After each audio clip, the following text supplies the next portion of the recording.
no mês de julho nós estamos falando sobre o tema da oração. E a gente sai um pouco daquele quadradinho, né, das ministrações que a gente tem trazido e, intencionalmente, a gente entra por um caminho de ver as motivações e as intenções do coração antes de qualquer ação. Deus tem me levado por esse caminho e glória a Deus por aquilo que o Espírito Santo tem nos dado. Ok? A semana, na última ministração, nós falamos de encontrar Deus através do relacionamento, da intimidade. Hoje, nós queremos focar que a vida cristã é tudo pela oração, ok? Levar a Deus o nosso clamor, as nossas necessidades e clamar a Deus por coisas que nem nós entendemos, mas Ele sabe. Mas acontece que tudo pela oração é uma vida de oração, não é? A minha vida é uma vida de oração. Orando em línguas, orando com entendimento, gemendo, chorando. Nós vivemos assim. Não só pelas nossas necessidades pessoais, familiares, mas também a gente geme no Espírito para que o ministério de Cristo se complete até o arrebatamento. A gente vive assim. Senão a gente perde o foco, a direção. E eu quero ler aqui um versículo que está em Filipenses capítulo 4, versículo 6, mas o contexto é o versículo 4 a 9, mas eu vou ler só o 6. Não estejais inquietos por coisa alguma. O que é inquietude? Estresse, irritação, agitação, preocupação. Antes, é o que diz a palavra, as vossas petições, o vosso clamor, a tua vida de oração, sejam em tudo conhecidas diante de Deus, pela oração e súplica, com ações de graças, porque Ele ouve a tua oração e Ele responde, mas Ele responde num padrão que muitas vezes você não entende. Ok? E assim é a vida do discípulo de Cristo. Uma vida prostrada, rendida diante dEle, para que a perfeita vontade dEle se complete na minha vida e o nome dEle seja glorificado. Mesmo que isto custe a minha própria vida. O que tem de cristão morrendo na Nigéria é algo estarrecedor, mas eles estão servindo a Deus. E com as suas próprias vidas sendo sacrificadas, eles estão santificando o nome do próprio Deus. Aqui no Ocidente, o nosso cristianismo é mais tranquilo, né? Mas não é assim em todos os lugares. Mas vamos lá então, eu vou trabalhar a questão da mente e do coração. Por quê? Porque a tua vida de oração precisa de uma referência interna bem resolvida. Caso contrário, você pode estar patinando, né? E a gente não quer isso. A gente quer que a igreja floresça e frutifique para Deus. Libere o primeiro slide aí para mim. Cada palavra, cada sublinhação, tem um propósito, ok? Nesta vida, neste mundo, nós precisamos de uma mente sã e uma vida de oração. As duas coisas estão juntas, ok? A mente sã dá vida ao corpo. Na verdade, ela traz vida à própria vida. Mas sentimentos estranhos são destrutivos. Você não consegue construir nada deixando o teu coração numa situação de sentimentos que não procedem de Deus. Por isso que lá em Filipenses ele diz: quanto ao mais, irmãos, tudo que é verdadeiro, tudo que é honesto, tudo que é justo, tudo que é puro, ocupe a vossa mente, porque senão vai envenenar, vai trazer confusão no teu coração e vai criar uma neblina na tua vida cristã, na tua vida de fé, ok? Então nós vamos focar nesse sentido. O próximo, vamos começar tratando da questão da mente, do raciocínio. Aquilo que nos cabe como pessoas normais no dia a dia da vida, enfrentando desafios, dificuldades, problemas e tudo mais. Uns mais, outros menos, não importa. Uma mente sã para uma avaliação sensata. Claro, senão você não consegue nem fazer diagnóstico.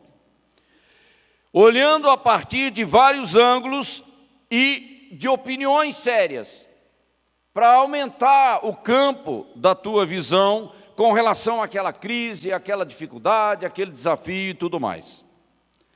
Mantenha calma na crise e não insista no confronto, porque não vai te ajudar na caminhada.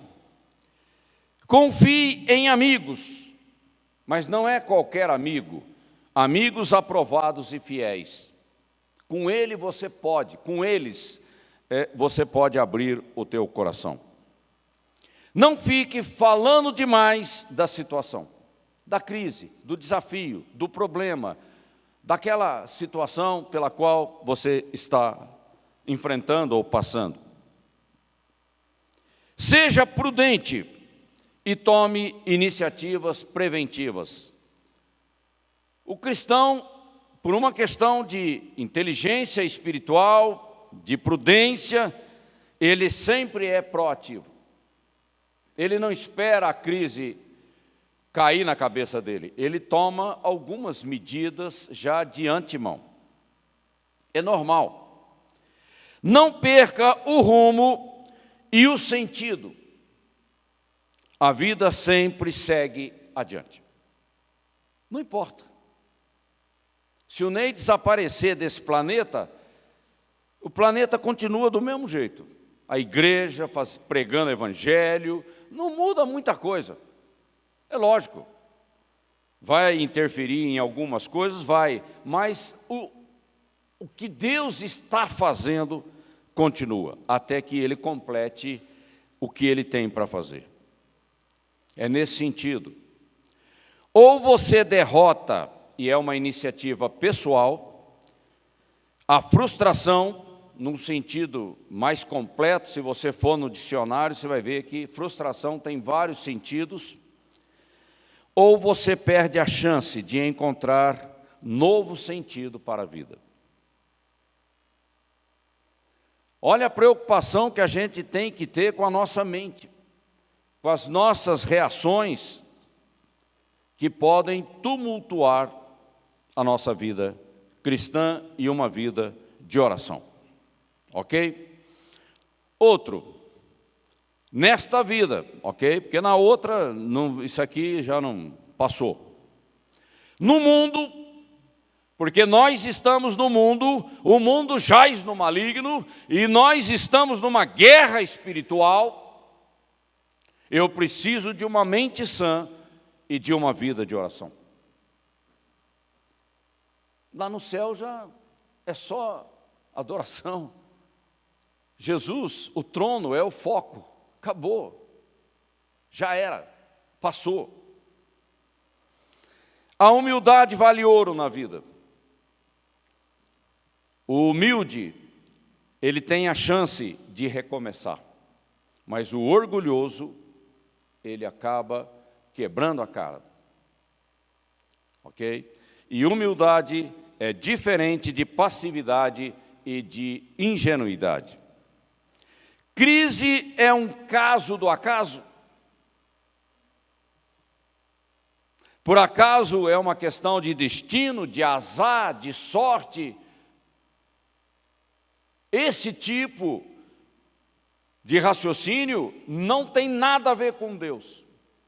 Tem a ver com o espiritismo, tem a ver com horóscopo, tem a ver com tarô, tem a ver com tudo que está aí no mundo, o espírito do engano, mas não tem nada a ver com Deus. Por acaso Deus não conhece todas as contingências? Ou seja, todas as probabilidades e eventos futuros que podem ou não acontecer? Claro, Ele sabe de tudo. Um grande mistério de Deus é a sua onisciência. Ele vê tudo ao mesmo tempo. Só Ele consegue fazer isso. E Ele enxerga todas as possibilidades ao mesmo tempo. Uma coisa infinita, que para nós, seres humanos, a gente não consegue entender. Ok? Não reaja com o fígado.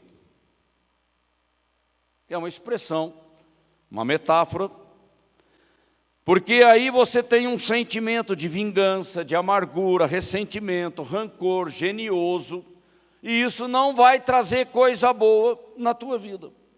Sai fora disso, isso é tóxico. Prudência e simplicidade minimizam aborrecimentos futuros.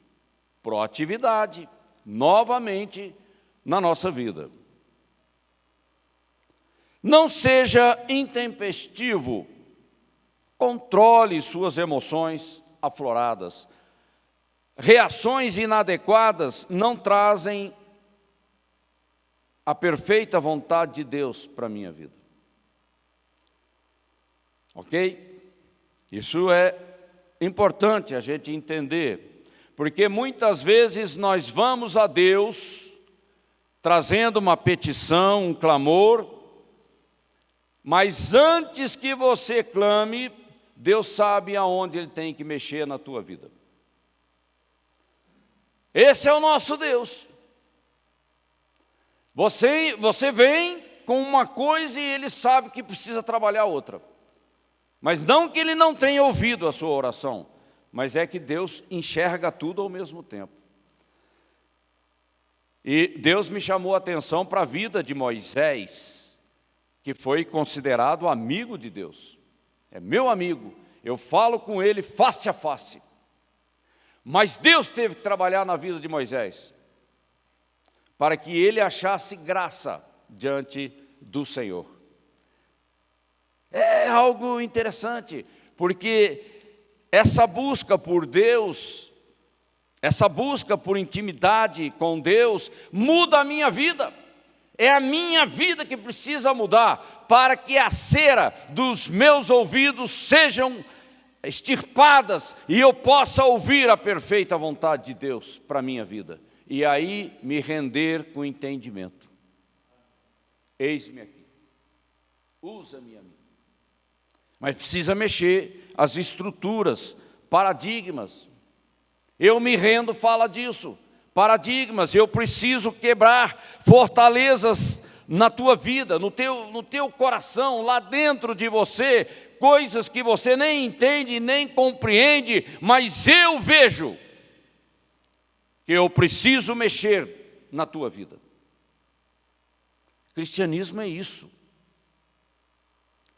E a paz de Deus que excede todo o entendimento. O entendimento vem de uma cabeça boa, de uma mente sã, que tem visão, que enxerga claramente.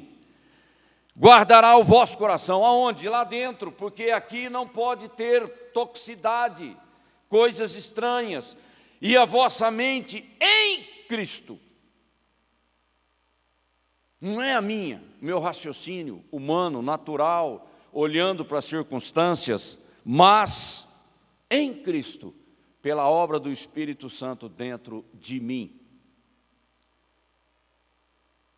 E a paz de Deus, que é algo espiritual, não é uma técnica, para a qual também fostes chamados em um corpo, e nós estamos em família, membros do corpo de Cristo, domine em vossos corações.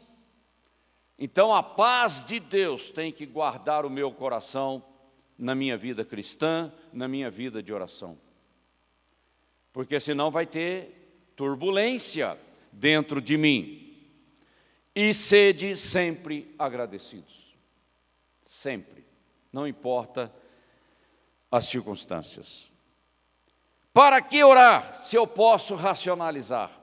Isso é o que pensa uma pessoa natural.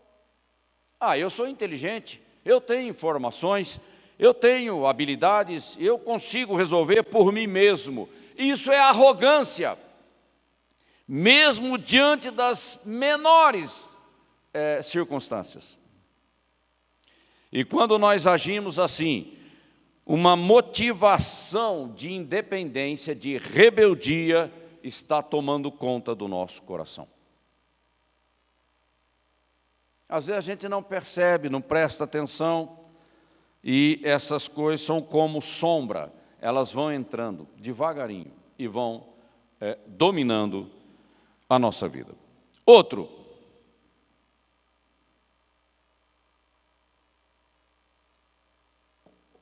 No mundo, continuando, nós estamos no mundo, temos uma grande comissão, temos um prazo de validade, que é a dispensação da igreja. A boca fala do que está cheio o coração. Isso fala de cosmovisão e isso também traz o assunto da metanoia. Não tem como, ok? E uma vida de oração, você vai usar a boca, você vai ter que liberar palavras proféticas, você vai ter que liberar a própria palavra de Deus com fé, para que ela realize a obra.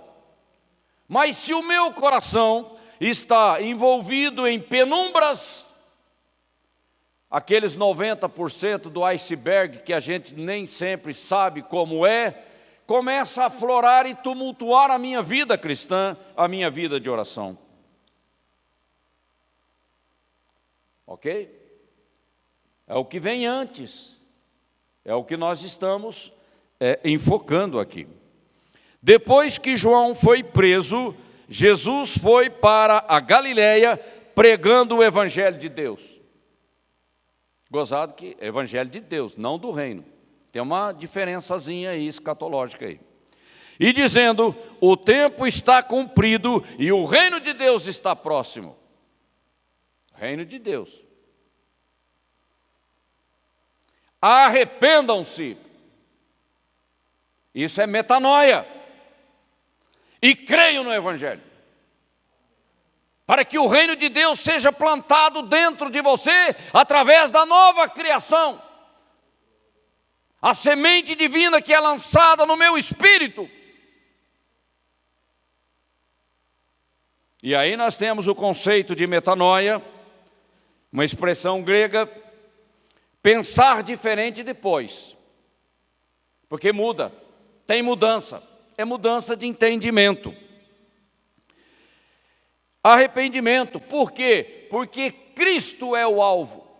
A nossa semelhança com Ele. Ele é o alvo, Ele é o padrão, Ele é a métrica de Deus para nós.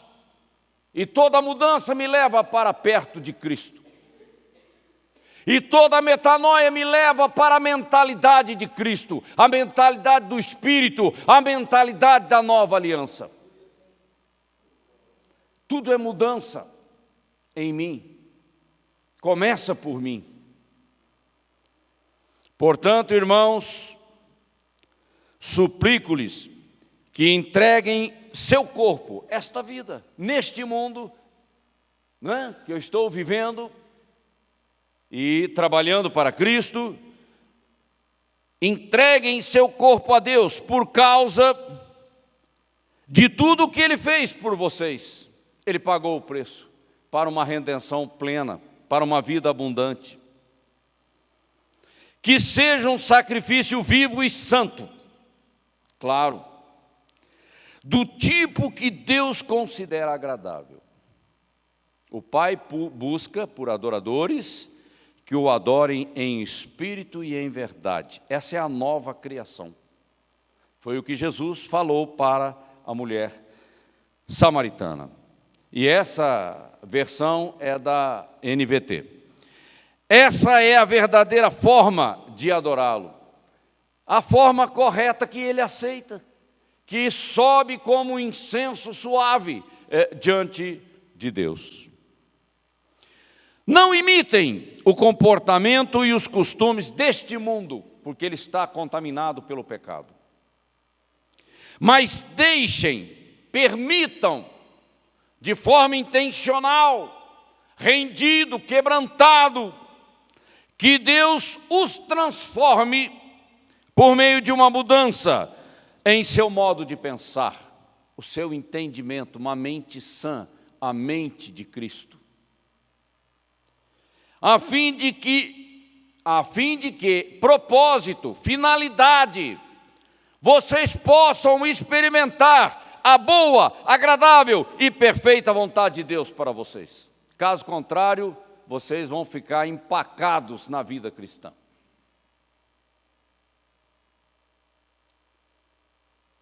Eu preciso de metanoia para entrar no mundo do Espírito.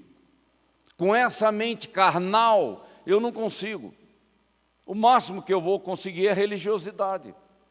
E isso o homem consegue facilmente. Mas não é isso que Deus está procurando na vida dos seus discípulos. E o arrependimento é o melhor caminho para a vida. Não existe alternativa para o arrependimento. Se você quer atingir o nível da vida abundante, de uma vida abençoada, de uma vida edificada na rocha, o arrependimento faz parte do coração do discípulo. Arrependimento tem que ser uma coisa pronta, espontânea e rápida na vida de qualquer pessoa. Não me interessa quantos anos de crente você tem, quantos milagres Deus já operou através da tua vida. O arrependimento é uma condição que Deus exige na vida de todos aqueles que se aproximam do altar para servi-lo. E quanto mais Deus quebrar a nossa vida, melhor. E Deus não poupa filhos, porque Ele sabe que não funcionam. Ok? E a gente tem que ser sempre agradecido. Ontem eu tive uma experiência interessante. Fui levar meu filho no aeroporto, aí na volta, a trabalhadores ali no pedágio parou tudo. Eu falei, meu Deus, e eu não conhecia o retorno para pregar a Dutra. É um negocinho na beira de um viaduto lá, no meio do mato. Eu falei, eu não vou entrar aí, eu não sei de onde que vai parar esse negócio. Fui pela trabalhadores, aí aquele tudo parado. Eu falei, Senhor, e aí? O Espírito falou assim, entra no posto, toma um café, relaxa, que a coisa vai melhorar. Entrei no posto, tomei um café muito forte, não é do que o tipo que eu tomo, mas beleza, descansei um pouquinho, segui caminho, atravessei o pedágio e vim embora. Você tem que aprender a descansar em Deus, senão a coisa começa a ficar pesada na tua vida. E sempre agradecido, sempre alegre, louvando e glorificando ao Senhor. É assim que nós vivemos, não tem outro jeito, é assim mesmo. E assim ele nos mantém sob uma submissão perfeita. Não aquela obediência legalista, mas uma submissão perfeita. Eu te amo, Senhor, e o que o Senhor quer para a minha vida, eu recebo. Tá bom? Porque senão a gente começa a entrar em crise, questionando Deus. E isso não funciona. Outro, o temor do Senhor é o princípio da sabedoria. Sempre vai ser e não vai mudar. Por que oramos? Por que uma vida de oração? A oração tem a finalidade de mudar ou influenciar as decisões de Deus? São perguntas difíceis, não é fácil de responder, mas a gente tem que refletir sobre isso. Deus é Deus. Eu sou o que sou, eu não mudo. Ponto. Então, a minha insistência não vai mudar os atributos de Deus, com certeza. Mas os planos que Ele tem, de repente, pode ter mudança sim. Nínive, não aconteceu isso com Nínive? Aconteceu. Não aconteceu com Moisés depois do bezerro de ouro? Aconteceu. Deus falou assim: deixa-me destruir esse povo. Ali em Êxodo 32. O Senhor fez uma pergunta retórica. Ele estava querendo ver aonde estava o coração de Moisés. Porque Deus não poderia destruir aquele povo por causa de uma aliança com os patriarcas. E Deus não é mentiroso. Mas ele fez a pergunta. Moisés apresentou uma súplica inteligente. E Deus ficou prestando atenção no que ele estava falando. Tá bom, Moisés. Tá bom. Tá bom. Mas numa outra ocasião, quando ele se apresenta diante de Deus para fazer propiciação por aquele povo, ele chega nervoso. Então risca o meu nome do livro da vida. Olha como Deus é paciente e está trabalhando para conhecer-te mais. É isso que Ele está trabalhando na nossa vida. Vocês não me conhecem ainda como Deus, como o Senhor da tua vida. Não é? E Deus falou assim: olha, Moisés, aquele que pecar contra mim, com certeza está fora. Não tem conversa, porque é princípio. Mas Moisés acabou ganhando mudanças no plano de Deus com relação àquele povo que estava no deserto. Mas Deus deixou claro para ele: mas eu vou visitar o pecado deles. Porque Deus não muda. Não tem oração que faça isso, cancelar esse tipo de coisa. Pecado exige arrependimento. Aí Deus muda. Mas não é Ele que muda, é a tua vida que muda. Porque você ia ser destruído, consumido pela maldição do pecado, e Deus estende a graça na tua vida e traz vitória. Mas é o arrependimento. Não foi o que Deus disse a Caim? Olha, Caim, abra o olho, o pecado jaz à tua porta, a porta do teu coração. O coração, ele está falando da mente, a tua mente está sobrecarregada de ideias vingativas, de maldade. Caim, toma cuidado. Você deve dominar sobre o pecado, essa influência maligna que está te pressionando. O primeiro aconselhamento que eu vejo na Bíblia é Deus falando com Caim pessoalmente. Porque ele ama Caim, ele quer a restauração de Caim, mas Caim tem que se arrepender e tem que dar uma resposta. Caim virou as costas e fez o que fez. É isso.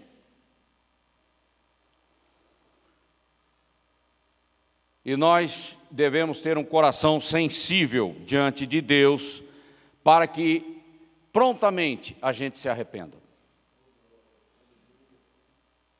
Não precisa frequentar um curso, um seminário, um evento de libertação, não precisa nada disso. Deus fala com a tua consciência, e ali, no secreto do teu relacionamento com Deus, você se acerta com Ele. Pequei contra ti, Senhor.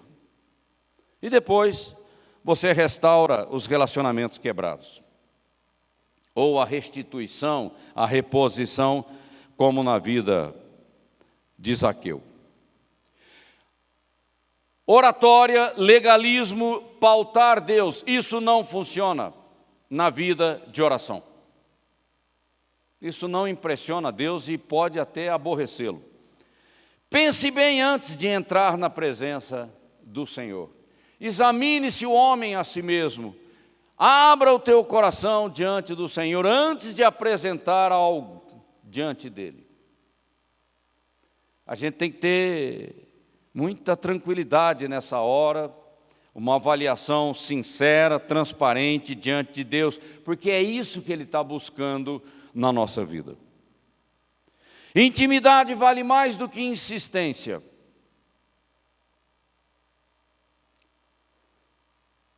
Eu fico pensando assim, às vezes eu falo, Senhor, ficar 10 anos batendo na porta, até que? 10 anos são 10 anos da minha vida.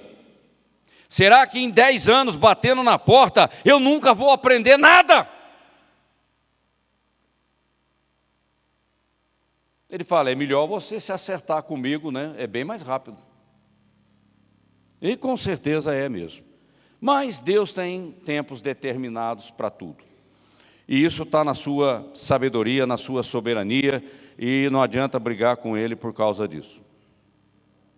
As coisas encobertas pertencem ao Senhor nosso Deus.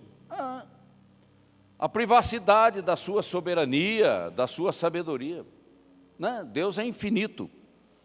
Mas as reveladas nos pertencem. Oh, glória a Deus, aleluia! A nós e a nossos filhos para sempre. O que foi revelado a nós? Primariamente a palavra de Deus escrita, mas também tem as revelações pessoais, específicas do Espírito Santo na tua vida. Para que observemos todas as palavras desta lei. Toma posse. Toma posse. O problema é que informação no cérebro, na mente, na cabeça, que você não põe em prática pela fé, ela não funciona. Disse o Senhor a Moisés, farei também isto que disseste, porque achaste graça aos meus olhos, e eu te conheço pelo teu nome. Isso é intimidade. Isso muda a performance, a eficácia da nossa vida de oração, por causa da intimidade. Entende?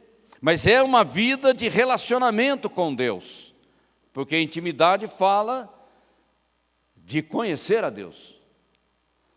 Ele está dizendo, olha, eu te conheço, eu tenho visto, eu tenho olhado, eu tenho observado a tua vida. Isso fala de algo factual, histórico. Abraão, Isaac, Jacó, Moisés, Davi, eu conheço vocês da própria vida, do relacionamento que nós temos. Eu tenho observado a sua vida, eu te conheço pelo teu nome. E eu tenho observado a sua obediência, o seu comportamento e a sua dependência de mim. Isso muda a maneira como nós chegamos diante do trono.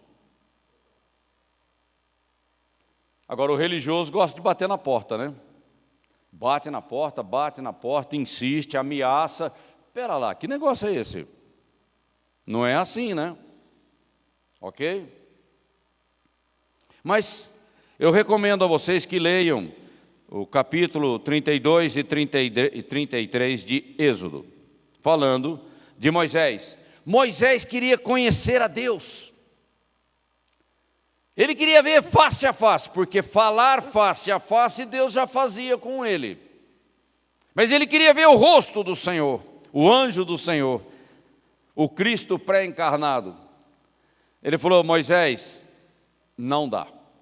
Na carne, você não sobrevive se olhar para o meu rosto. Porque é no corpo glorificado que isso vai acontecer. Mas você vai me ver pelas costas. Você acha que Deus ia propiciar uma experiência dessa para Moisés se não houvesse intimidade? Então tem um longo caminho que vem antes das experiências. Não é mesmo? Que coisa maravilhosa. Vamos lá que o nosso tempo está próximo. E também, só um minutinho, Rony, volta aí. A questão da assistência do Espírito Santo nas nossas orações, na nossa vida de oração. Tem hora que você geme, você se contorce diante de Deus e nem palavras saem. E o Espírito está orando, está te ajudando na oração. Ok? São coisas, mistérios de Deus que Ele deixou para a igreja. O próximo. Uma mente saudável, sã, no meio de uma geração hostil, perversa, complicada. Tempos difíceis, Paulo diz lá em Timóteo, por causa do egocentrismo no coração do homem. Homens amantes de si mesmos, avarentos, presunçosos, soberbos, blasfemos, desobedientes a pais e mães, ingratos, profanos e toda a sorte de maldade. Tempos difíceis nos últimos dias. Ele está falando do nosso tempo. A lista ainda acrescenta: irreconciliáveis, caluniadores, cruéis, traidores, obstinados, orgulhosos. Olha a geração com a qual nós estamos trabalhando, e nós estamos nela. Mas, como a cidade derrubada que não tem muralhas, assim é aquele que não tem domínio próprio. Há essa referência interna lá dentro de mim, que me faz ter uma mente sã, ter um coração submisso e quebrantado diante de Deus, um coração inclinado para a perfeita vontade de Deus. Então, a nossa vida, ela começa antes do altar. Próximo, Jesus nos ensinando a orar ali na oração do Pai Nosso. Vocês orem assim: Pai nosso que estás nos céus, santificado seja o teu nome, venha o teu reino, seja feita a tua vontade, assim na terra como no céu. Dá-nos hoje o nosso pão de cada dia, perdoa as nossas dívidas, assim como perdoamos aos nossos devedores. Não nos deixe cair quando em tentação. É lógico, a graça nos sustentando, mas livra-nos do mal, da destruição de Satanás. Porque teu é o reino, o poder e a glória para sempre. Amém. Pai, só filhos pode chamar Deus de Pai. Aí vem a nova criação. Adoradores, só adoradores podem santificar o nome, o verdadeiro nome, o nome do Deus Todo-Poderoso. Servos, nós trabalhamos, estamos ocupados na seara para que o teu reino venha. A grande comissão e logo em seguida, depois da tribulação, o milênio. Submissos, seja feita a tua perfeita vontade, não como eu quero. Jesus nos deu exemplo. Não seja feito como eu quero, mas como tu queres. Ok? Necessitados, somos dependentes da tua provisão divina. Perdoados e perdoadores, uma nova natureza movida pelo amor ágape, pela compaixão de Deus. Frágeis, que somos pó, proteção e condução nesta vida, mas também nós somos ousados, porque nós sabemos o poder que há no nome de Cristo, em teu nome. É tudo ao mesmo tempo. E a doxologia do adorador, uma reverência diante do Deus Todo-Poderoso, que é digno de toda honra e toda glória, e gratos por tão grande salvação. É assim a nossa vida. E o último slide, para encerrar o nosso...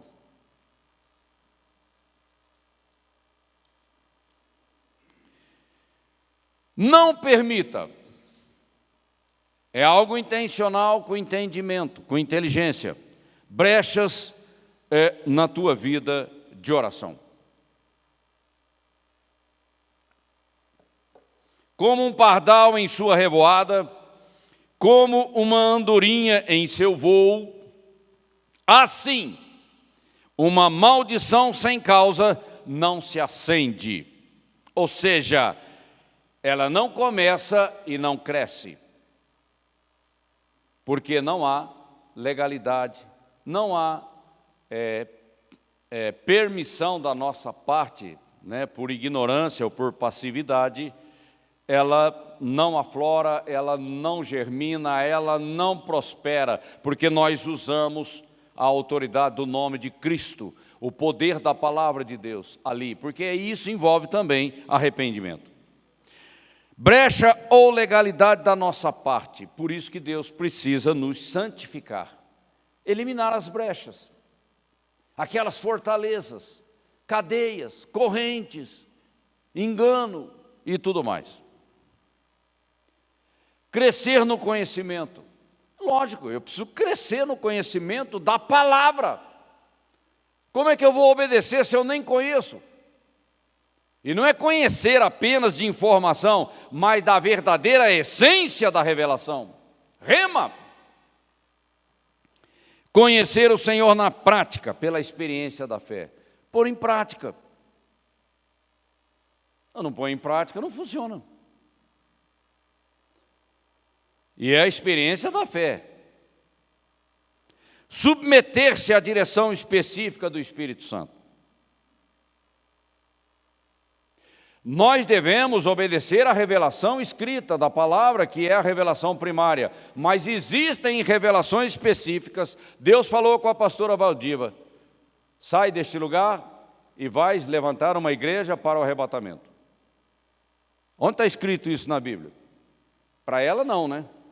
Mas Deus falou com ela. E ela nem estava pensando, nem estava... Ele falou. E o que ela fez? Ah, não, acho que eu estou imaginando coisa. Eu devo estar ouvindo vozes. Não, ela simplesmente obedeceu. Isso tem quantos anos, Valdir? Mais de 30 anos. E ela está na trilha da obediência. Ela podia ter desanimado no meio do caminho, né? Falar, não, esse negócio está demorando muito, está dando muito trabalho, eu acho que não é bem isso, acho que eu me enganei, né? O diabo vem, ele vem. Mas o Espírito Santo está sempre confirmando o chamado. São direções específicas que Deus traz na nossa vida e nós temos que obedecer. Ok? E busque a intimidade para crescer em Deus. Conheça Deus pelo nome dEle, pelos seus atributos e pela sua perfeita vontade para você, pessoa física. Ok? O que Ele quer é da tua vida.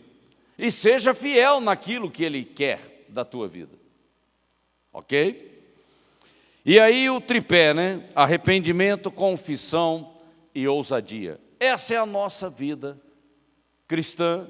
É a nossa vida de oração. Amém?